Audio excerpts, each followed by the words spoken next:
my great pleasure to welcome you to this year's 2015 Buhl Lecture. This is the 20th Buhl Lecture since the series was reinstituted, time flies, and it's the fourth time that the topic has been related to biology.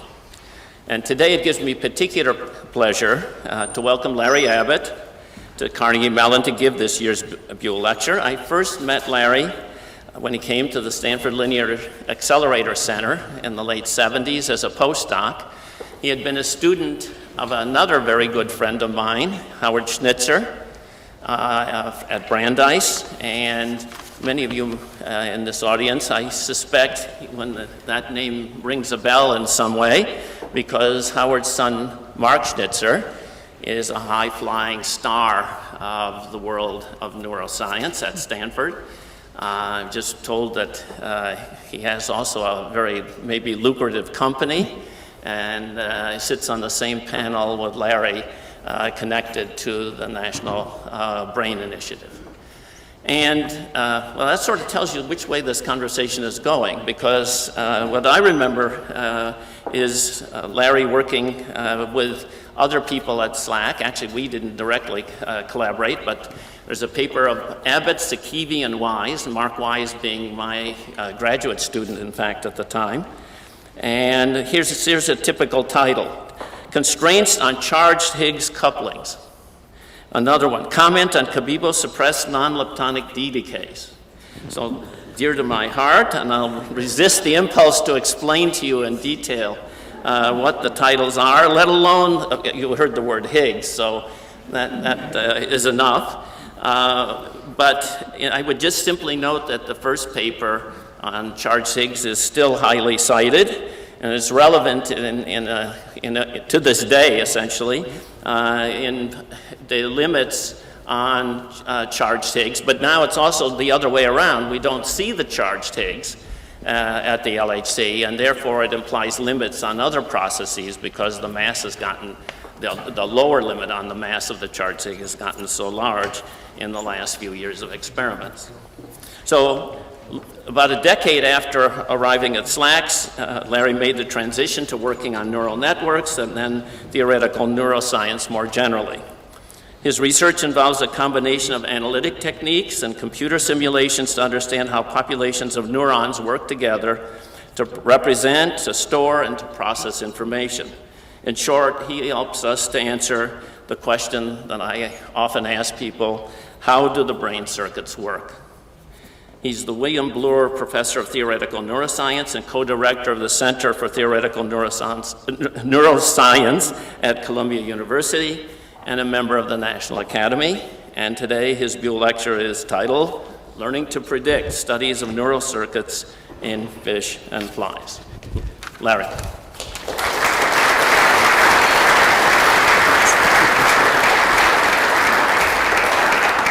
Thank you, Fred.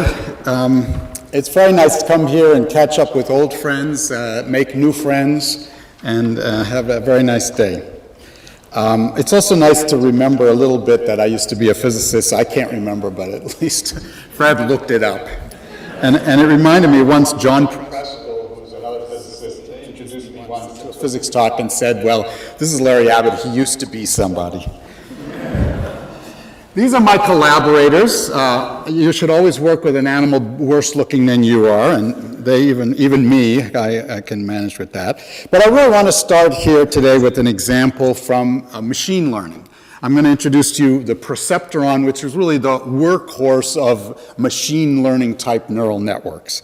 And it works like this. You have a set of inputs, so you can think of these as a vector X of some dimension, or just a bunch of numbers, and you want to somehow characterize them. So, for example, let's say if you were an animal, you might want to characterize stimuli as dangerous or not dangerous, something like that. So the original perceptron works like this. You have an output unit, although I've drawn this big, this is just a single unit, and it does something extremely simple.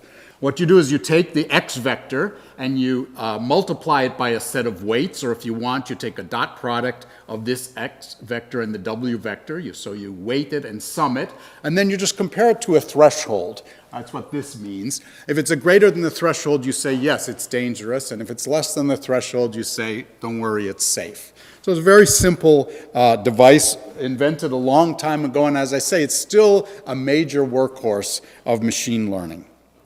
Now, you can, I should just mention before I move on, the key here, of course, is that you've got to select the weights properly. You've got to adjust those so that it gives you a reliable answer. And so this was an early example of machine learning sort of applying to a biological-like context, in the sense that you have a simple summing device, and if you learn properly, you might be able to give the right answer to whether a certain stimulus is dangerous or not dangerous. Now, you can interpret this at least in 2 dimensions where I can draw it. So if the x vector has 2 dimensions, you can interpret this geometrically quite simply by saying that the weight vector just points in some direction, that this threshold then draws a line orthogonal to that vector, and anything over the line would be called dangerous. So in this case, if these dots represent the x values for various stimuli, you would identify that red one as a dangerous one and all the rest as safe ones. That's the basic perceptron. Now, shortly after not shortly, but actually a while after the perceptron, it was observed that you can get in cases like this. So suppose the red guy, the stimulus you want to pick out is in the middle here. Now you've got a problem, because there's no way you can identify that one as dangerous without also identifying some others as dangerous. And this was pointed out in a book by Minsky and Papert, maybe about a decade afterwards, in a book that probably held up machine learning for 25 years. Because although this problem is correct, it's trivial to solve. And you solve it this way. So instead of a system like this, you just interject a higher dimensional a representation of the vector x. So here, what I've done is you have to imagine that there are quite a few more yellow blobs than these colored blobs. I just got sick of drawing them. So this is supposed to be a high D representation, and you obtain it very simply. All you do is you take and multiply the original vector by a matrix. That matrix expands it, so it goes from this small dimension to a large dimension, and then you take some nonlinear function, kind of doesn't matter what, but it has to be a nonlinear function of that. And you re-represent the data like that, and then you just apply the perceptron over again. Adjust the weights, do a threshold, same business. And this solves many, many of the problems. So the next wave of neural network type machine learning research exploited intermediate layers like this, and of course now deep learning exploits multiple intermediate layers like this. The key here is, although in machine learning sometimes more sophisticated things are done, is that this matrix can just be random. It doesn't really matter what it is. The key is to expand from a low-dimensional representation into a high-dimensional representation, and then everything gets easier. So before I get into the biology, I thought I would make a little money. So this lecture actually comes with quite a generous honorarium, but why not make a little more? So I'm going to bet my honorarium to all of you, against all of you, in a simple game. And the game looks like this. This is supposed to represent a kind of a Gaussian distribution of points. I'm going to randomly select points from a Gaussian distribution that they won't necessarily be within this circle, but this is supposed to represent roughly the range of the Gaussian. In other words, I have a Gaussian distribution like that, and I'm going to choose points randomly. That's part of the game. And the game starts like this. The game starts by I give you my honorarium. But then we play a game. And the game goes like this. I randomly draw a point from the Gaussian. There it is. And I draw one of these boundary lines just next to it, like that. It's orthogonal to the vector going out. And now I start, again, randomly drawing points. So I randomly draw another one. If it's below the line, you give me $1 back. Okay? So you just gave me $1. You randomly again, $2. You gave me another $1. Randomly again, $3. But then eventually, presumably one of us is going to be above the line, the game is over. Okay? So I gave you my honorarium, you paid me $3. The honorarium is better than $3, so I can tell you that. Okay, so I assume you want to play the game. And you're smart about wanting to play the game because here are some computer simulations of this game, and the amount you give me is $5, $2, etc. The most here, $34. You know, even the honorarium is even better than $34. However, I have tricked you. I'm not that stupid, neither are you, but and that is that I've implied that the game is being played in 2 dimensions. But no, that's just because I could draw it more easily on the screen in 2 dimensions. I would like to play the game with you in 20 dimensions, okay? Yeah, so hopefully you'll still play with me. So let's do the computer game. Here's the payoff. Here's what you got to pay me in random draws of these things. These are in dollars, by the way, and the honorarium is not quite this good, I can say that. So what you get the feeling of, this game really matters what dimension you play in. And that's really the trick I was talking about in machine learning. Things that can be difficult, like winning this game in low dimensions, can be easy. And in fact, I would win exponentially in the number of dimensions. If I could convince you to go to 40 dimensions, I would bankrupt the entire nation trying to pay me back. And this is a homework assignment. Figure out why that's true. Or read Shannon, who has a paper on it. I'm not going to go into it. Now I'm going to do the biology, okay? So a system like this, quite simply, can take a problem of categorization, make it easier with relatively little effort, re-represent things randomly by mixing them through a matrix, applying a nonlinearity. And of course, you don't have to just do one input. You could have multiple inputs, so you could say, does this stimulus dangerous? Is this stimulus good to eat? Is this stimulus good to mate with? You know, et cetera. So what I want to convince you of now is that although computer scientists have developed this and used it a long time, it was not invented by computer scientists. It was invented by insects. And that's where I'll go into the biology, this arrangement. And it is predominantly appears in this insect, the fruit fly, but in essentially all insects, this structure I'm going to talk about. Okay, these are my better-looking collaborators. I guess everybody on here does experiments except me. This group is with Richard Axel, so Sophie and Vanessa and Daisuke, and then we've collaborated with people at Janelia Research Campus, that's a Howard Hughes lab, Jerry Rubin and Yoshi Aso, who did the bulk of the work on the second part I'll talk about.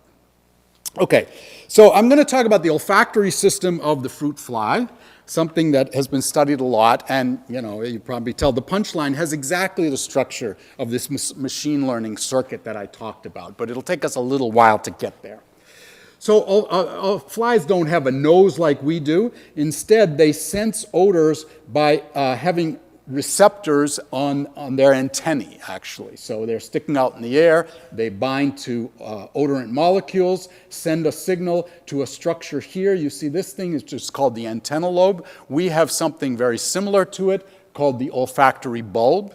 And then from there sends a signal up actually to 2 structures, but the structure I'm going to talk about is sort of this L-shaped thing, which is called the mushroom body, and is the kind of higher area of olfactory processing.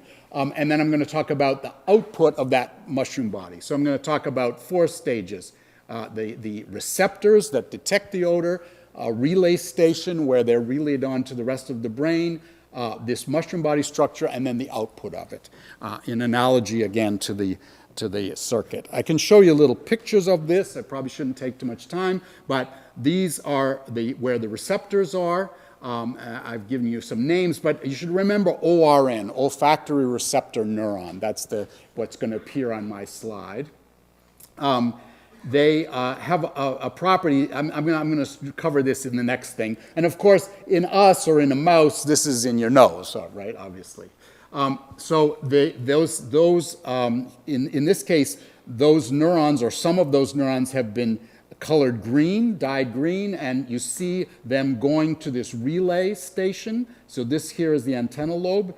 There, a second type of neuron picks up the signal, so it's transferred, and takes it up to 2 areas of the brain. One here is called the mushroom body. That's what I'm going to talk about. Another one we're not going to talk about. This is responsible for innate odor responses. We won't go there. In our brains, this would be called the olfactory bulb, and this would perhaps be called the piriform cortex, part of our brain. Okay, so I'm going to talk about this pathway from the receptors to the projection neurons, that's the second stage, to these neurons of the mushroom body. Just a picture to let you see what they look. Here's a nice, beautiful picture, too, from Yoshi and Jerry Rubin, Yoshihasu and Jerry Rubin. So here are the projection neurons. They're the ones that pick up the signal within this relay station and send it on to the rest of the brain. We're interested in that region. Here are the cells that make up the mushroom body. They're called Kenyan cells. So you'll see KC on my slide. You'll see PN, KC. That's these guys. These guys do not send any processes out of this structure, so they're completely internal. But the signal at that point is picked up by these mushroom body output neurons. I'll sometimes call them MBONs, and then sent onward within the fly brain. So those are the stages we're talking about. And just to give you an idea, since it's a mixed audience for how you can sort of deal with these neurons, these are recordings from the Richard Axel's lab of the activity when an odor is presented to a fly. You can image activity in these mushroom bodies. These blobs are called glomeruli. There's the stations. I'll show you that a little bit in a second. You can image it within the mushroom body neurons, so you can see what's happening along the way. Okay, but I'm a theorist, so let's just do little colored dots. It's a lot easier. So olfactory receptor neurons express, which means they make and put onto their surfaces, different kinds of molecules that bind odorants. And each one only expresses a single type of binding molecule, olfactory receptor protein. I actually had an interesting talk this morning about how that happens, or how we think it happens. So the different colors here are supposed to represent sort of different olfactory channels. Different molecules are expressed on these cells that bind to different sets of molecules out in the air. Now, in a very beautiful and orderly wiring, all of the receptors that express a particular receptor type, all of the neurons, so for example, all of the red neurons here, when they send their processes into the antennal lobe, that's what's denoted here, they all converge on a single site. So they all find each other. There's a lot of trick, and that also happens in our olfactory system. So the first thing you do is find the common signal and pull it together like this. Now, this makes a whole lot of sense because it's a noise reduction method, right? The first thing you do with data, if you've measured the same thing many times, is to average it, get rid of the noise, and pick out the signal. But when you do that, you don't want to mix data from two different types of experiments, right? You don't want to mix your control data and your manipulation data and average them together, otherwise you'll lose the signal. So this makes total sense. It's obviously important because it's done both in flies and in mammals by completely different systems. They do not derive from each other. They've been in parallel evolved as the system for combining signals and reducing noise. So you have a highly structured wiring that is a noise reduction system. That's the first stage. Now, at this point, you have the projection neurons picking up the signal, and there's a little lateral wiring here, and that wiring is basically, I think I make it here, it's what's called recurrent, meaning it goes from one neuron to another and then back again. That wiring kind of normalizes signals. As everyone who's smelled anything knows, some odorants, even at the same concentration, cause a huge effect, and some cause less of effect. And this normalization is sort of trying to reduce that a little bit so that the signal that carries on is sort of a somewhat normalized X vector, not the raw X vector. So basically what we've done here is there's a pre-stage in the fly that computer scientists might not bother with, but we've created this X vector. This is the representation of odors in the fly among these projection neurons. It's a 50-dimensional representation. Maybe I put that up there because there are 50 types of ORNs and 50 of these connection points, which are called glomeruli. So we have a 50-dimensional vector, and that's all the fly knows about the olfactory world. Now, the idea is the fly wants to characterize those odors as good, bad, whatever, associate them with behaviors. And so what does it do? Well, sure enough, Like the computer system that I talked about, the machine learning system, it sends that signal onward, I showed you this before, to the Kenyan cells, the cells that form this L-like shaped structure, and there are 2,000 of them. So it looks like, at least if you count cells, you have one of these expansions in the dimensionality of the representation, which should make it easier for the next stage to be able to characterize these odors behaviorally. Okay? Now, that means we would need these two properties, right? We would need ideally a highly mixed or even random projection. So in other words, these wires these connections that I've drawn in black should essentially be random or at least highly mixed. It would be unusual to be able to see a structure in them because even if they're not random, we really don't know what the fly is characterizing. So we'd expect random connections here from our computer science friends, and we'd expect some nonlinearity. The nonlinearity is automatic. Neurons are nonlinear, so we know there's a nonlinearity without even having to look. But what the research that I got involved with is what's the nature of this connectivity matrix that connects this low-dimensional, 50-dimensional vector to a 2,000-dimensional vector and expands the representation. Okay, so this is work done with the people in the bottom picture that I showed, Sophie Caron, Vanessa Ruta in Richard Axel's lab, and I'll tell you my role in it, which I don't do any of the heavy lifting, obviously, I just sit back and talk. Okay, so I'll start again, I'll show you a little bit about how this is done. This is see how I'm doing for time. This is a Kenyan cell that you're seeing. You see these shadows, these are all many, many Kenyan cells. Their cell bodies live here. They send a process down, and here's where they pick up their input from the projection neurons. So they pick up the olfactory information in this region. It's called the calyx, and then they send that information down. They have an axon that goes down to the rest of this L-shaped mushroom body. I'll show you that in a second. But this is where they get the input. So the matrix is realized right here by these connections. And they receive the input, you can't see here, but I'll do it, in what are called claws. So there are about a half a dozen claw-like appendages that grab hold of the terminal of the projection neuron and receive the input from it. And that allows you, so for example, there's a claw, it's a little hard to see, but that's okay. That allows Sophie and Vanessa to inject a dye right where that claw is. And that dye gets picked up by the projection neuron, the neuron carrying the signal as an input.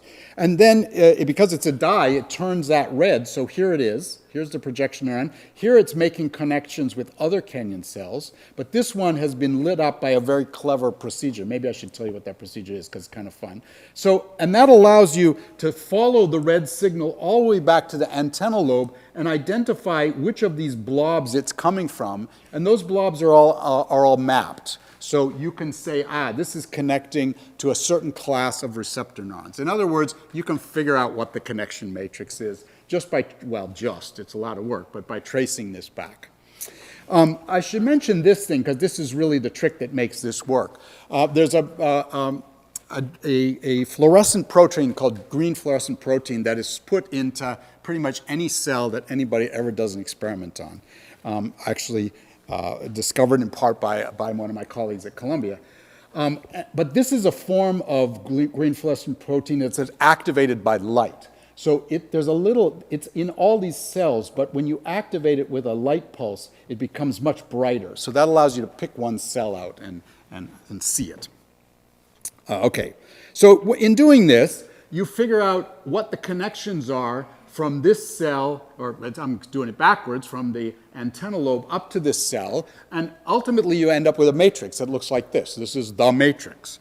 So the matrix has a little over 50, I'm going to call it 50. You can ask me at the end if you want about what the extra ones are. 50 inputs, and those correspond to the 50 channels that I told you about. There are 50 receptor types in the fly. We have about 400, by the way, more than the fly. And that's the input side of this matrix. And here are 200 Kenyan cells that were measured in this experiment. So not all 2,000 cells were measured, but this is a representative sampling, and these white spots represent where connections were found. All right, so this is where I come in, because where you come in too if you want. You can figure this out. I already suckered you for $1 million on my honorarium. Okay, so see if you can do this.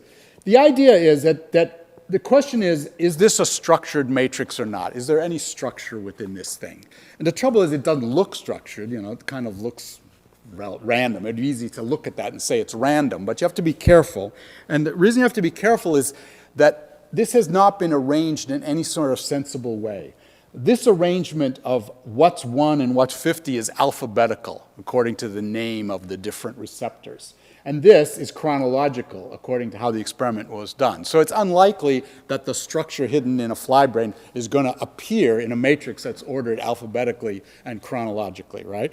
So really what you have to ask yourself is, if I started permuting the rows and columns of this matrix, would any sort of structure appear? And that made me very nervous for a while, because let me give you an example. This is data that I made up. You'll see in this. This is not real data. This is fake data. But it looks in fact, it looks even less orderly than this one. I mean, it looks equally random. But if you do the appropriate permutation, it ends up being this. Okay? So it's highly structured. This is what I mean by structured. Clearly, there are blocks of connectivity here that in this picture are completely invisible. So again, that's my second homework problem. What do you do to a matrix to be able to show that you can't obviously permute it in every possible way? What do you do to a matrix to show that it doesn't have structure? Anyway, we did whatever that is. I'm not going to tell you, because you probably come up with a better idea than I did. But that was my role in the thing. And what you can say is that at least that we were not able to discern any structure in this thing at all. It looks like a random matrix. Okay, so there's one other thing about this that's kind of useful to mention. So if you're trying to expand the dimensionality, one thing you don't want is you don't want to build any identical Kenyan cells. That won't do you any good, right? Because if you want 2,000 dimensions, they've all got to be different. And there's an interesting little counting exercise you can do. So there are 50 types of inputs. So obviously, if you assigned only one input per Kenyan cell, there would only be 50 types of Kenyan cells, but there are 2,000 of them. So you would get tons of identical pairs, and that's what I'm counting here. This is not experimental data, this is just a little numerical experiment. If you only had one connection onto every Kenyan cell, you would get hundreds of thousands of identical pairs, and that's not the way to build a high-dimensional representation. Now, if you did 2, 3, 4, 5, 6 connections, obviously this guns down just by combinatorics. So you can ask, where does this go through 1? So where can you be assured that the average fly is not going to have any identical Kenyan cells? It's between 6 and 7, which is exactly the average number of connections on a Kenyan cell. So it looks like the system has evolved to be right at the minimum where you can be assured of no identical Kenyan cells, but no bigger, because you've got to pack all this into a small brain. And so you don't want a whole lot of extra connections because you wouldn't be able to fit them in. So this system really seems to be designed exactly like a well-designed what's called hidden layer in a machine learning neural network to expand the dimensionality. And it results in a kind of a funny structure.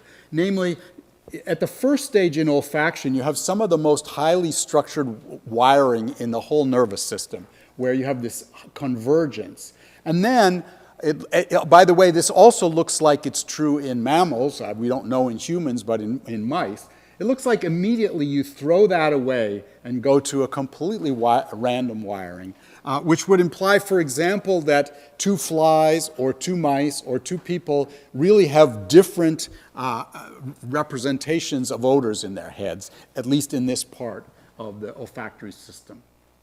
Okay, so now if we want to make this analogy to the machine learning thing, now we need an output. And indeed, there are output neurons that as you'll see, get connections to many, many Kenyan cells. That's one of the things you want in one of these outputs. You want to take advantage of this high-dimensional representation, so you want to collect as many inputs as possible. and you'll see in a second that the output neurons do. There are more than one of them. Remember that I said that if you wanted to build this system, you're likely to want a bunch of different categorizers to categorize different behavioral relevant aspects of a family of odors. And indeed, there are 16 of the 16 channels. There are more neurons, but I'll just be honest. But there are 16 channels of output. So something kind of interesting has happened. You started out with 50 channels of information. You expanded it out to 2,000, and then you dropped it to only 16. So what I would argue here is that olfaction, just like in the machine learning example, olfaction is being represented here. This is representing odor identity. This is representing odor identity in a more convenient way, but this is not representing odor identity in these 16 ones. There's not enough channels there. Instead, it's, as in the machine learning case, it's identifying a bunch of sort of categorizations of an odor. This looks bad to the first channel, looks bad to the second channel, looks intermediate to the third channel. And of course, you know, I talked about these as being binary, but they don't have to be binary units. So each of these channels could sort of vote about the quality of an odor, the behavioral relevance of an odor. So one thing that's really nice about the fly system is that you see this transformation from a sensory representation to a kind of beginning of a behaviorally relevant representation occurring across one synapse. That's something in the mammalian brain that has been very difficult to find, where that watershed is. In the fly, it occurs right here.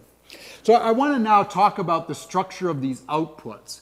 Because what happens in this system that's, I think, quite clever is you have this highly structured wiring here. You go to chaotic, random wiring here, and now you'll see that incredible structure returns. Because as soon as you've identified a behavioral property, now you want to make sure the right behavior gets evoked. So a beautiful structure is going to emerge that was recently elaborated. Some of it was known, but beautifully elaborated by this work that we were part of, but really was mostly done at Janelia Research Lab. Okay, the other thing that I want to get into is a system like this has to learn, right? If you have a random representation that's different in every fly, you're not going to get a behavior out of it, right? It's just because it's random. So you need a learning scheme that's going to tell these weights to be appropriate to say that was a dangerous odor, remember that. Just like in the computer science example, these weights are adjusted. And that's done with a dopamine system that I'll describe, that acts like an error signal and causes corrections. But before I do that, I need to lay it out in a little more anatomical detail because, I can draw these pictures fine because I have a single output, but I need to get the 16 outputs in there. So I have to take into account this L-like structure. So what happens in the Kenyan cells, I talked about these connections that are jammed on the left of this diagram. That's the input side. But the output side of the Kenyan cell is to send these axons, these 5 axons, down in this L-shaped like pattern in sort of parallel lines. And the reason for that is to give everybody access to the information and to as much information as possible. So these are the 16 output channels. They all take a place. They have names, which don't worry about. They all take a place on this structure. But you notice that many of them share the same information. All of these 4 here are getting exactly the same information. In fact, so are all of these because these axons here bifurcate. So other than the gamma, which is a little bit different, all of these are getting access to the same information. So the only reason they're different in a let's say, an adult fly is because those weights have been chosen differently so that, well, you'll see later, some of them might generally give alarm signals about dangerous odors, and some might give approach signals about favorable odors.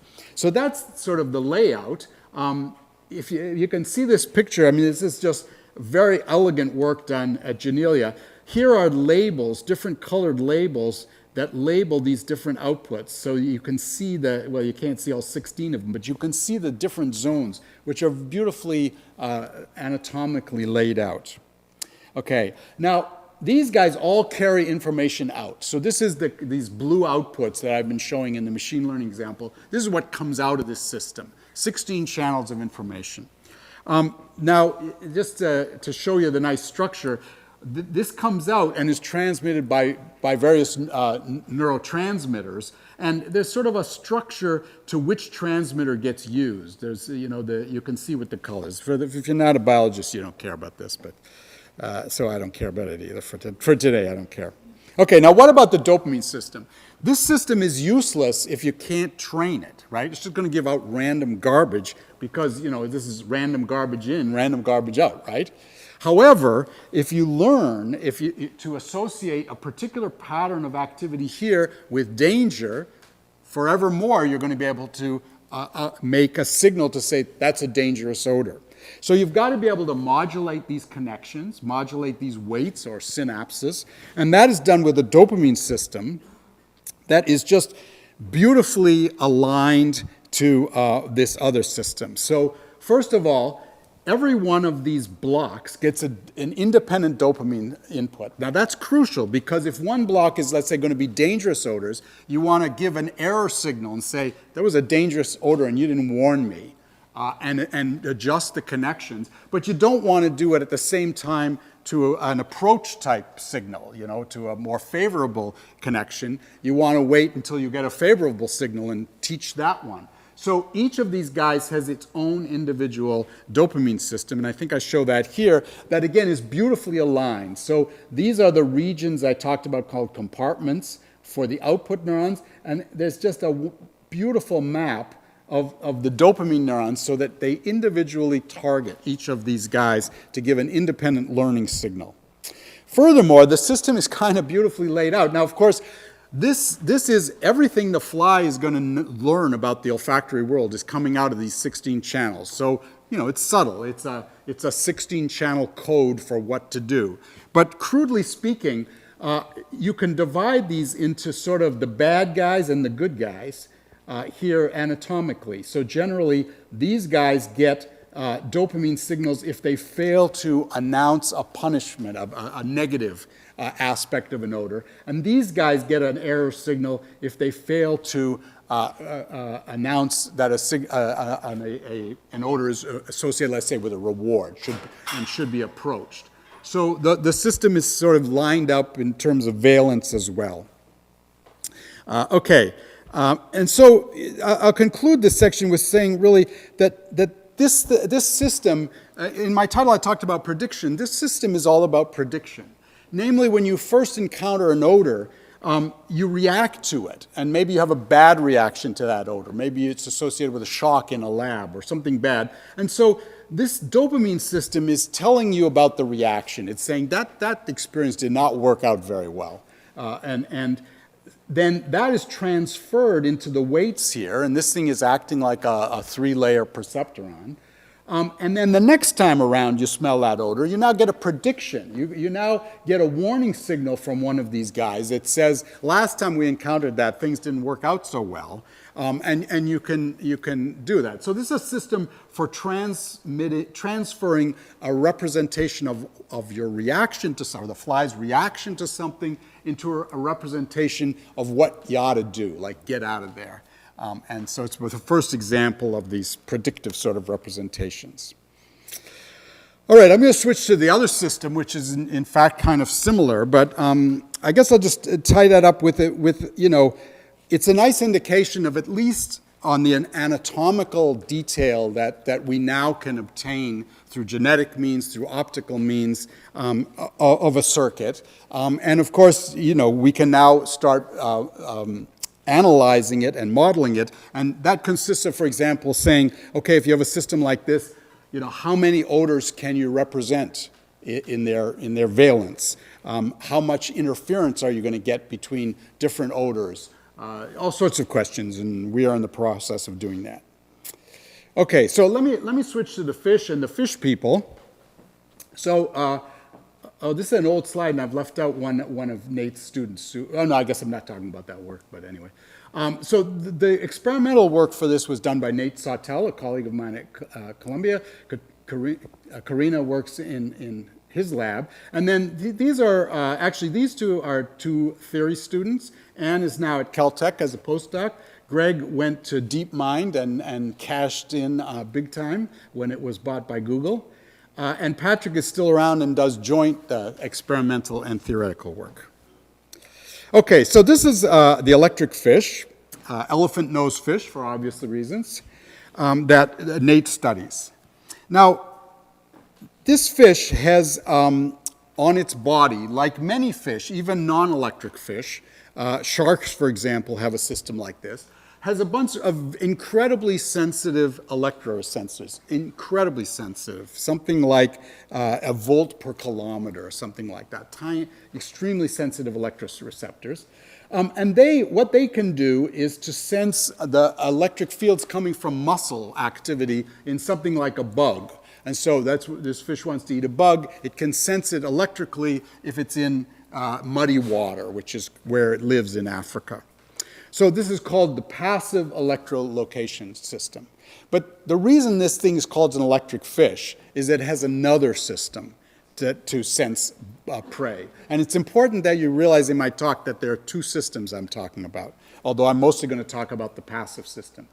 The other system is an active system where the fish actually makes an electric field in the water. Now, this is what's called a weakly electric fish. Some fish and eels make such a strong field that they actually kill the prey, but that's not the case here. This is a sort of like echolocation sort of thing. The fish pulses an electric organ like this, a very brief pulse of electric field, and then senses it with another set of detectors. And by sensing changes in their environment due to the dielectric properties of a bug, it can also detect a bug that way. The problem here, now from now on I'm only going to talk about the passive system. For the passive system, this electric organ discharge is a complete disaster. This field is about 1,000 times bigger than the fields it's sensing. So I kind of liken this to imagine that you are, looking around in the dark trying to find something using your rod photo system, and suddenly someone came along with a camera and flashed the light. It would completely wipe out your dark adapted system. That's what happens to this system. In fact, you can actually show that by recording from one of these passive detectors when the fish discharges its electric organ. And what you see is this huge change in the firing rate and the rate at which spikes are being made that oscillates for about 200 milliseconds. It's a complete disaster. And the bug would be something like this. It would just be a tiny little blip here. So this is bad news for this system. Now the good news is that this is totally predictable. This is where prediction comes into the game. Because the fish knows that it discharged its electric organ because it sent a signal back through, from its brain and said, give me a discharge.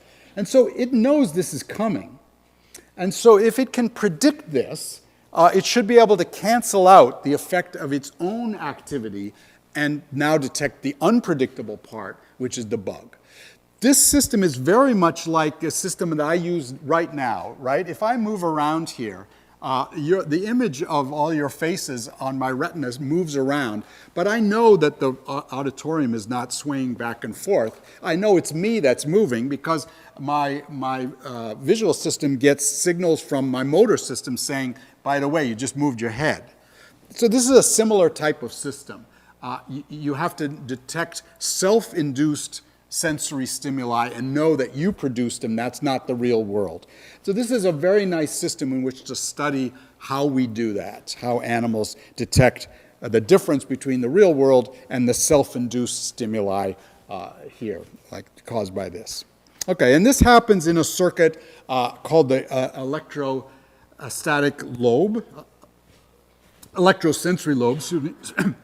And it looks like this. In particular, it happens in a bunch of cells called medium ganglion cells. So here's the idea. The sensory input, and in this case, forget the bug for a while. We're only going to talk about the sensory input being this shock, millisecond shock in the water. That induces this oscillatory activity in the sensory input, and that's completely uninteresting to the fish.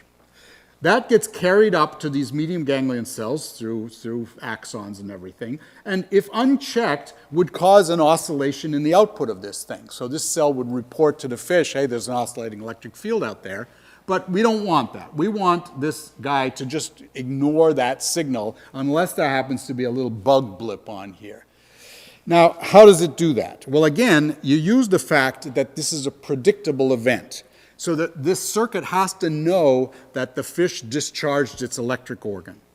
This, by the way, this EOD that you'll see on the slides stands for electric organ discharge. That's the moment when the fish blasted the organ. So the signal that the discharge has taken place is called a corollary discharge. That means that the fibers that carry the signal down to the tail to say discharge this thing also go to this circuit and say, by the way, I just discharged my electric organ. And they come in through this arrangement that I'm not going to talk too much about, ultimately going into a set of these parallel axons that connect to these guys. Now, you should start to think this looks familiar. Remember, in the mushroom body, the Kenyan cells made these parallel tracks of fibers so that everybody could take a peek. That's what's happening here, too, and I'll come back to that in a second. So these granule cells, what are called granule cells, have a handful of claws. They're basically the Kenyan cells of the fish. They're not for olfaction, but they're a similar kind of cell. They get a few inputs, they carry it down to here. So the idea is that from this arrangement, the fish should be able to, let me just add one more thing because I'll forget it later. It looks very much from our research like these two just also get a random assortment of inputs. They're, again, just building a nice basis from which to extract information. Okay, so the idea is that you have a bunch of activity on these fibers, and this guy is supposed to construct from that what's called a negative image. It should construct from the activity going on up here the exact inverse of the signal that came in through the sensory thing. So when you add these two up, they cancel each other.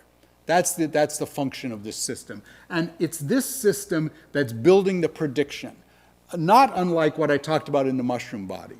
In that case, you had an odor come in, and this output system was supposed to build a prediction. Bad things are going to happen. Here, you're supposed to build the prediction, this pattern of input, except negative, is about to come in through my sensory system. So that's basically how the system works. This was beautifully both modeled and experimentally worked on by Curtis Bell and Patrick Roberts, who got almost all the way, except for this picture. This is what we have now provided, that there was no information about what actually was going on out on these fibers.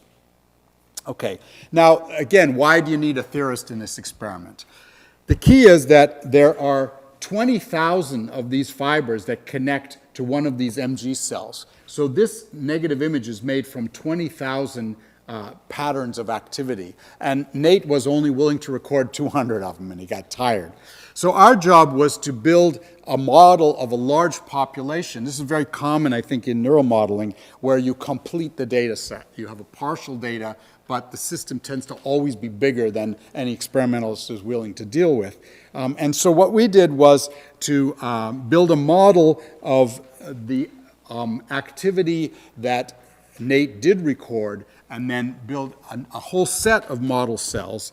And what I'm about to show you is a sampling of our model. So let me show you. These, what I showed you before, these are the recordings that Nate made. These are normalized voltages as a function of time. I'm sorry, I'll show you on the next one. This is the electric organ discharge, and this is the 200 milliseconds. So this is the actual data. What we did was, once we got a feeling for the statistics, we just built an ensemble of 20,000 cells. They were not supposed to match these. They were just statistically supposed to match these.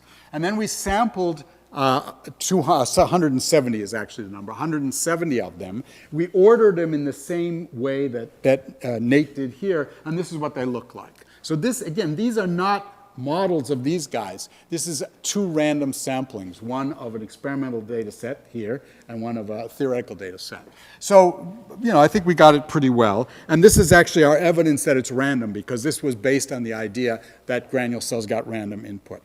So we were able to figure out what's going on in these fibers.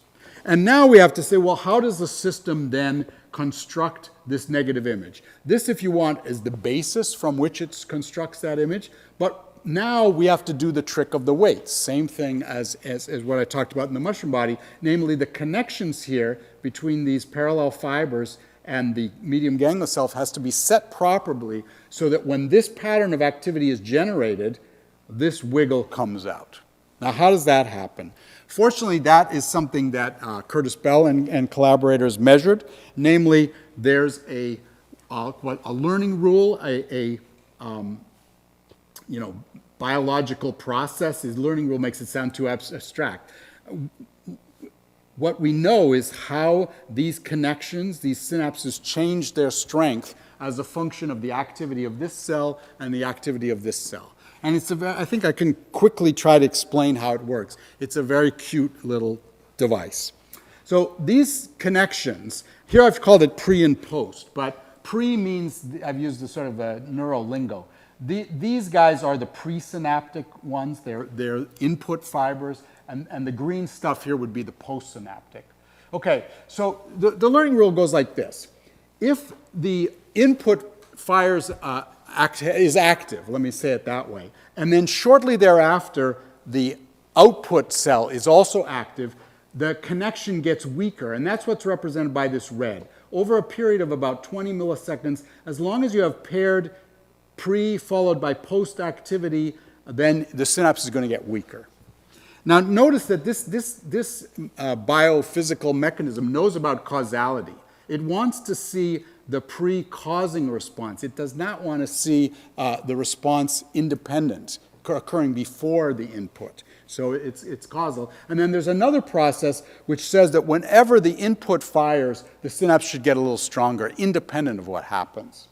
Now, if you think about this a little bit and you quantify the amount of change here as delta plus, the average amount of change here as delta minus, you get a simple formula for the probability of firing. So you have a certain rate of input coming in, that's on both sides. To get a negative, you have to have the probability that the input would cause a spike. And if you say at equilibrium these have to balance, the synapses has to go up and down by the same amount, then what you find is a probability of firing that's completely determined by the parameters of this biophysical mechanism. And in particular, in this case, what you want to do is make that very low. You want to make it very unlikely that the electric discharge by itself will ever cause the cell respond. And you can do that just by making this delta plus a lot smaller than the delta minus. You can set it to a low probability. So we built a model of this whole system. This is a very unusual case in neuroscience where you have a circuit where essentially you know everything. You know what it does, you know what its inputs are, and you know the mechanisms by which it changes over time. And we were able to show that if you start off with a sensory input all by itself and no negative image, so we set the synapses initially to random values so it wouldn't do that, in the output of these cells, you get the oscillation. So what I'm showing you is this. Namely, if I didn't have the negative image, the output of the green would just be a reflection of the input. And then over time, about 1,000 discharges, this system completely erases it, builds the negative image and erases it. 1,000 trials is about 5 minutes or so, and in fact, that's about exactly how long it takes the fish to do that. The way you can do this is to, maybe I'll just quickly show that this one doesn't matter and wind up. The way that you can do this, and we did this experiment, Nate did it as well, the way you can show this is to trick the fish. What you do is to paralyze the fish, because the electric organ is a modified muscle. And so it's a muscle that creates an electric field instead of contracting and causing a motion. But if you paralyze that muscle, then what happens is the fish thinks it's firing the electric organ, but nothing happens. And then you can put plates in the water and you can make any field you want. So you can trick the fish into building a negative image to a completely artificial field that it's actually not producing, as long as you couple that field to the discharge. Now in this case, Nate did something different. So first of all, you paralyze the fish. Now nothing is coming in here, because although the fish keeps pulsing the electric organ, it doesn't work. And then what Nate did was to actually inject current into this cell locked to the electric organ discharge. So whenever the fish thought it was it was trying to pulse the organ, Nate could pick up that signal and then wait a little bit, and this is going to be a variable delay, and then inject a pulse of current into this cell. So in other words, act for this cell as if the electric organ discharge was causing this weird sort of delta function-like electric field. Now, if this system works as it should, then what initially, of course, you'll get a response that reflects that, but this system should develop a negative image. It should try to cancel this out because it's predictable. It's locked to the discharge, and so this system should cancel it out. And what should happen, of course, it's not going to make a perfect square pulse, but it should make some sort of approximation to that and essentially cancel out most of the response. And then you can detect that by tricking the fish and all of a sudden eliminating that pulse, and then you'll just see the negative image on the output. So these two are constructs of the slide, but this is what you can record. So you can actually see what the fish did. So here's an example in the model where we pulsed the model at this time, and the model built this beautiful negative image. And here's the real fish. Built a nice, beautiful negative image with the same width. I mean, this system can't build a delta function, but it builds an approximation to it. But then we noticed an effect in the model that we thought, oh, the model's failing. Because here, we pulsed at this time, maybe about 150 milliseconds after the electric organ discharge, and sure enough, we got a negative image here, but we got this funny bump here when we didn't do anything here. So we've got this sort of ringing thing. Turns out that that's exactly what happens in the fish. So this is a bias of the system, and it's a bias that's in the basis that we derived, which basically the system has a prior to assume that if it gets a pulse out here, it was connected to an oscillation, because the electric organ discharge, is going to be biggest here. So likely if you have something here, you have an oscillation. So it's sort of a bias in the system to do it that way. All right, I'm going to conclude. I talked about two systems here that are constructed in sort of similar ways. Namely, that you have some sort of input. In the fish, it was this electric organ discharge. In the mushroom body, it was a factory input from which you want to derive a prediction. In this case, it was a prediction of how the passive system was going to react to that discharge. In this, it was sort of behaviorally, how are we going to react to that? And in both, there's a signal that has to be canceled if you want. In this case, it's the sensory input that is like an error signal, right? You shouldn't respond to this input. In this case, it's this dopamine signal that says, if you had done the right thing, you wouldn't have got that dopamine signal. If you'd gotten out of there, you wouldn't have gotten shocked. So they're similar in that regard, and some of you may recognize that these are both variants of cerebellar-like circuits. These are like our cerebellum. In our cerebellum, you again have granule cells that get small numbers of inputs that are thought to be largely random. They form these parallel fibers in order to get that information to the output. So again, these are like the hidden layers of a neural network. You have neurons called Purkinje cells in the cerebellum that take a huge number, 200,000 of them. This is the neuron in our brain that has the most connections. And tries to infer something from them. And then you have an input that carries an error signal. In this case, it's not a dopamine input, but something called a climbing fiber. So this seems to be a motif that you see again and again. I just should mention that these cells in our cerebellum are the cells, as far as I know, in the brain that get the most inputs. And these granule cells are by far the most numerous cells in the brain. 3/4 of your brain is granule cells, if you count it in terms of cells. So the idea of making a big high-dimensional representation is taken very seriously in the cerebellum, enough so that it takes 3/4 of all your neurons in your brain to build this huge high-dimensional representation. All right, I will stop there, and I'm happy to take any questions.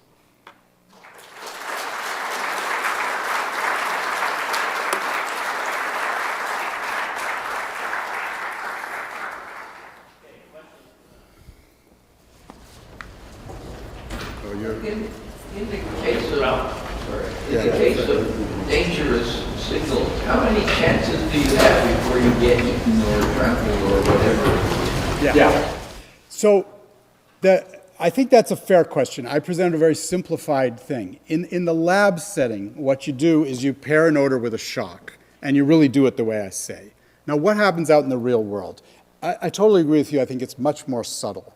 I think you learn to recognize certain environments. So in the lab, you tend to do an extreme case. You shock the fly, it's terrified of that odor, and you can see a behavioral thing. I think in the wild, it's much more that this 16 channels carries a preference that probably would be fairly subtle. You know, I feel comfortable in this environment, I'm going to hang around for a while. I don't feel comfortable in that other environment. So it's not as extreme as I implied, or as it's studied in the lab. But that gradually you accumulate experience and develop this system. I agree that it's a bit of a challenge. How much experience does a fly get? I worry about that. And I don't think that this is the only thing this system does, but clearly in the lab, you can definitely train flies to do these kind of tasks.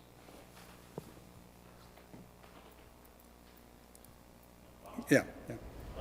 So in the case of the fly, where you introduce this matrix M to go to a higher dimensional space, and you kept referring to it as random, and it's almost counterintuitive, randomizing the data. But just the question I have is, suppose you would simulate something like that with a definite matrix or class of matrices that are biased instead of randomized.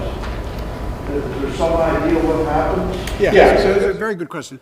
What we showed, I didn't show that stuff, is that it looks like this thing is set up to maximize the dimension, what you can get. So the dimensions you actually see, you have 50 cells. For a panel of odors that's known, you get in about to 45 in the dimension. There's some correlations, so it doesn't totally fill it up. And in the Kenyan cells, you get up to about 1,000, a little over 1,000. You don't completely saturate it. Now, that said, I have to confess that it is not that sensitive. You can add a little structure. The dimension goes down. It doesn't go down dramatically.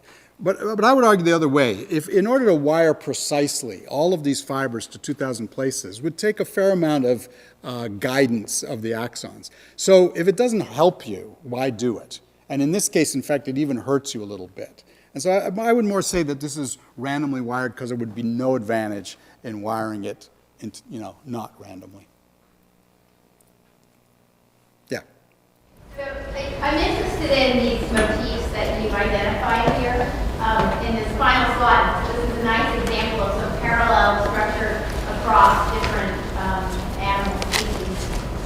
Can you tell me about the convergence of this property sensory input of the climbing fiber, the dopamine input? Because those seem to be really different things. So I can see the parallel here with the olfactory input to the granule cell. But in the case of dopamine input, that's probably sort of modulating the strength of those connections. Yeah. In the sense that the climbing fiber is really a very different signal. I don't know. So here, climbing fiber induces these complex spikes, right? Here, actually, I didn't go over it, but this input induces what's called a broad spike. It's the analog. So the key is to induce a different kind of spike here or here and induce the learning. Here we actually don't, well, I'm pointing to the wrong one. This one.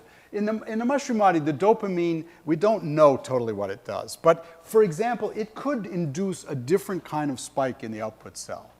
And if it introduced a complex kind of spike, it really would be quite analogous to this. Now, it probably doesn't only do that. That's the tricky part. But one of the things it may do is to gate learning by, for example, maybe inducing, we don't know this, but maybe inducing something like a complex spike. So the motif is coincident activity. It's just depolarization. Yeah. It's like a whopping calcium influx or something like that you induce that. But we don't know the mechanism of this one. The key is that now with the genelia lines, there are lines for all the dopamine neurons, all the output neurons, pretty much. So you really can control what's going on now. So I think we will know that in the coming years. Do those neurons specifically dopamine, or did it use dopamine and something else? And something else, probably, yeah. Yeah. So I'm thinking about your analogy of the mushroom body kind of peer cortex. And the casing cells they're not recurrently connected. That's correct. Right? But in the peripheral cortex, the comparable network, the gram cells are recurrently connected. And moreover, it's a change matrix that we change and train in itself. So is this where this potential receptor on analogy falls apart? Or Yeah, no, I completely agree with you. I mean, there's no parallel fiber structure. I only meant it may play the role of a representation it looks like it's pretty random, that's primed for learning. But I completely agree with you, and I didn't mean to imply that the setup is like this. It's not a cerebellar-like circuit. You're right, it does have these recurrents that might be played. Yeah. Like, what are the limitations of using this type of model approach to a structure like the peripheral cortex? Yeah. You know, the hope is that piriform projections, for example, to amygdala, to basolateral amygdala or something, might have the property of this readout. So the readout would be in basolateral amygdala or something like that. You know, it's clearly likely to be more complex, but that would be the way I would think of the analogy. Yeah. Structural is the same thing that relies on the scaling strategy of subtracting two large numbers to get a smaller. So that there has to be a square event noise problem here. With the model that you have, you won't be able to predict like how many cells are now dedicated to the learning so that the level of noise is smaller than what you actually have to have into the real signal. Yeah, absolutely. So here's this one. That's exactly where we're at. So what we essentially did was this Curtis Bell program of explaining the negative image. You know, Nate essentially put the last step on that. We are now trying to see how does it actually detect the bug. This is this 1 in 1,000 kinds of things. And you're absolutely right. Now you have to face the fact, everything you said is right. One of the things is that the output of this system is not the MG cell. So about 20 MG cells converge onto an output neuron. So there's some, square root of n improvement at that point. The other thing that happens is that a number of receptors contribute to the MG cell response, and they may be arranged in a spatial pattern that can distinguish the size of the bug. So the self-generated field is relatively uniform over the region that this cell would be susceptible to, but a bug may be more inhomogeneous. So that's exactly what we're figuring. This doesn't get you probably to the level of being able to detect a small bug in the water, but we're working on the other mechanisms that get you the rest of the way. In fact, we've done a little ROC analysis that gets you about half the way to the quality of the output neurons, which are really very good bug detectors. And so there is more. You're entirely right. Yeah, back. Back to the fly. If I understood you right, you were saying that this animal, that an odor has no meaning to the animal until it actually gets in a situation where there's a response to associate it with it. And that seems, if that's remarkable. But why wouldn't the fly self-train? In other words, if it could just stimulate those odor receptors and learn which one does what, it would be all ready to go. These are great questions because you're all right. So, first of all, you remember I talked to you about the lateral horn at the beginning.